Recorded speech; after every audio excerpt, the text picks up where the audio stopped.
introduction. Friends, as we all know that we need energy for performing various daily activities. We get this energy from the food that we eat. So we can say that nutrition is a process by which all living organisms take food and utilize it to get energy. Both animals and plants are living organisms. Like animals, plants also require energy for their life activity. Thus, nutrition is an important life process of all living organisms. Objectives. At the end of this lesson, you'll be able to define nutrition, describe autotrophic mode of nutrition in plants, explain the process of photosynthesis, describe heterotrophic mode of nutrition in plants, explain the different types of heterotrophic mode of nutrition. Dear friends, now let's know about the mode of nutrition. There are two types of nutrition modes: autotrophic nutrition and heterotrophic nutrition. But what are they? The mode of nutrition in which organisms make food themselves from simple substances is called autotrophic nutrition, and these organisms called autotrophs. Green plants are the examples of autotrophs. The mode of nutrition in which animals and many other organisms take in ready-made food prepared by the plants is called heterotrophic, and these organisms are called heterotrophs. Human, lion, tiger, etc. are the examples of heterotrophs. As we know that green plants synthesize their own food. But do you also know that how they synthesize their own food? Actually, green plants make their own food by the process of photosynthesis. Photosynthesis is a process by which green plants synthesize their own food from the carbon dioxide and water in the presence of chlorophyll and solar energy. Now you know that in plants, water, minerals and carbon dioxide are raw materials for the synthesis of food. Do you also know that how do plants obtain these raw materials from the surroundings? And how do they transport them to the food factories of the plant? Water and dissolved minerals are absorbed directly from the soil through roots and sent to the leaves by the means of many small vessels present in the stem. These vessels run throughout the root, the stem, the branches and the leaves. They form a continuous path or passage for water and minerals to reach the leaf. Likewise, carbon dioxide from air is taken in through the tiny or small pores present on both surfaces of the leaves. Such pores are called stomata. These pores are surrounded by guard cells. After reaching to the leaf, carbon dioxide and water react in the presence of sunlight to form carbohydrate. The carbohydrate ultimately converted into the starch, which gets stored in the different parts of the plants. Therefore, the first food product is formed during the photosynthesis is starch. Starch is also an example of carbohydrate. In this process, oxygen is also released. Therefore, the process of photosynthesis can be represented as carbon dioxide plus water in the presence of chlorophyll and sunlight gives carbohydrate plus oxygen. In the presence of sunlight, carbon dioxide and water gives carbohydrate and oxygen releases in this process.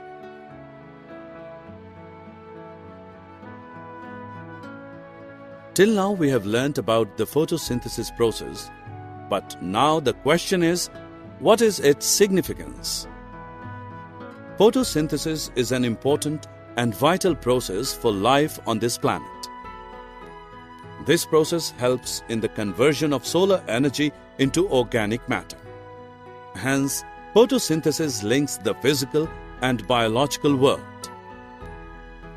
It is the primary source of organic food for all living forms, either directly or indirectly. It also helps in purifying air and maintaining the balance of oxygen and carbon dioxide in the ecosystem.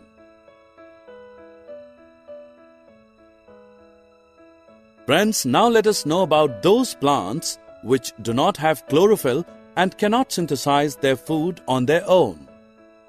Just think about how do they survive and from where do they derive nutrients. As we have already learnt in this module that these plants derive food from other plants and animals, and this type of mode of nutrition is called heterotrophic mode of nutrition.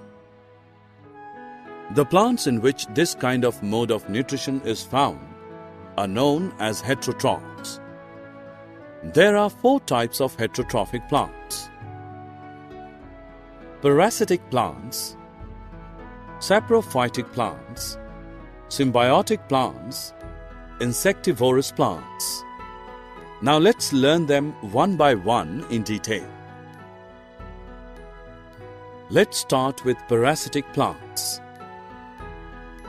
The plants which obtain their food directly from other plants are known as parasitic plants, and those plants from which they obtain food are known as host. You might have seen Khaskhata, Amarbale, nearby you, which is an example of a parasitic plant. It coils around the stem and branches as a yellow tubular structure. You'll be surprised to know that it does not contain chlorophyll, so it takes ready-made food from the plant on which it is climbing. The plant on which it climbs is called a host.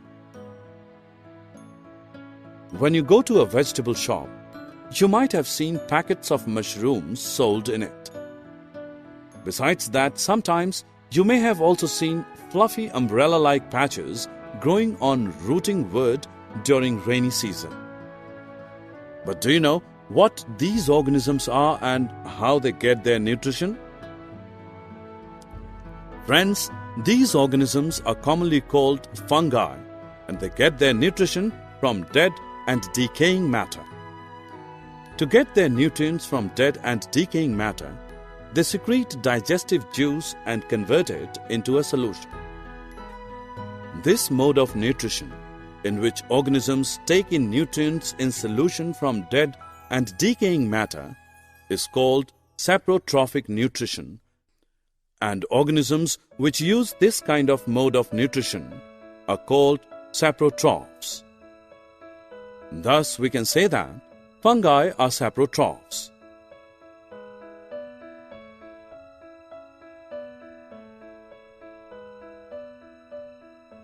Friends, have you ever listened about symbiotic relationship? And what is the meaning of this term exactly? The relationship between 2 dissimilar organisms in which both are living together and share shelter and nutrients to each other is called symbiotic relationship. The organisms which are involved in this kind of relationship are called symbionts. Lichen is a good example of symbiotic relationship. Lichen is the association between algae and fungi. In this kind of relationship, algae provide food to fungi, and fungi provide protection, absorbed water and minerals to algae. The next category is of insectivorous plants. There are a few plants which can trap insects and digest them and get nutrition. For example, pitcher plants. Actually, these plants can synthesize their own food by photosynthesis, but they grow in nitrogen-deficient soils, so such plants fulfill their nitrogen requirement by eating these small insects and hence are called insectivorous plants.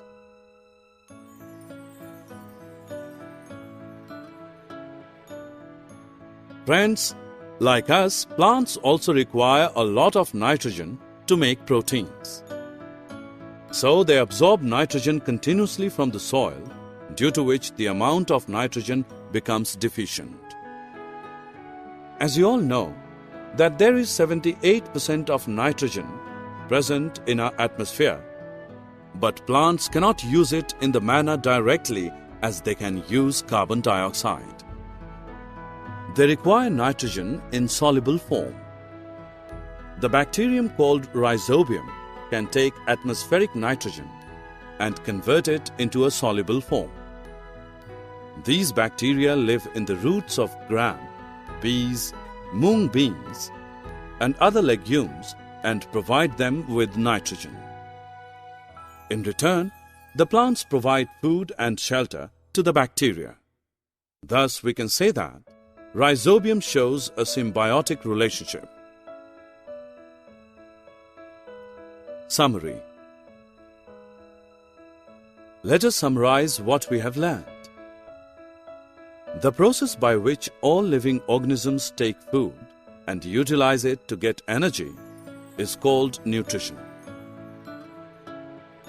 Plants obtain their food by two modes: autotrophic and heterotrophic nutrition. In autotrophic mode of nutrition, plants synthesize their own food by the photosynthesis process and are called autotrophs. Photosynthesis is a process by which green plants synthesize their own food from carbon dioxide and water in the presence of chlorophyll and sunlight.